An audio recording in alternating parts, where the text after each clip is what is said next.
Hello mga kaps, at eto nga at narito na to the rescue ang ating pambansang woodworker si Mang Bendru, at ngayon nga ay kasama natin si Mang Rafi at patuloy siyang tinuturuan ng mga woodworking skills mula dito sa ating pambansang woodworker na si Mang Bendru. Patuloy nga nating isasali ng mga kaalamang natutunan natin din kay Mang Bendru, at ngayon nga ay patuloy natin siyang tuturuan ng mga tips kung paanong mag-planer, magpistes, magtabas, magsukat, at ng iba't iba pang mga diskarte na kailangan sa pag-aaral natin ng woodworking. Sa pag-aaral ng woodworking mga kaps, kailangan nating maging maingat kasi dapat hindi tayo ma-injury kasi yung mga gamit nating mga power tools ay talaga namang delikado.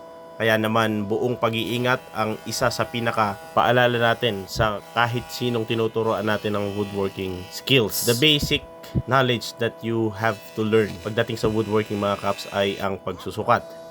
Kailangan makumbisado mo muna yung skwala at metro, yung mga basic scales na kinakailangan para makabuo tayo ng mga obra out of a wood. So sa mga gusto pang matuto, please don't forget to follow my page, subscribe to my YouTube channel para sa mga iba pa nating updates. Hindi siya patiin, parang pa-slide siya para dumudulas papunta rito.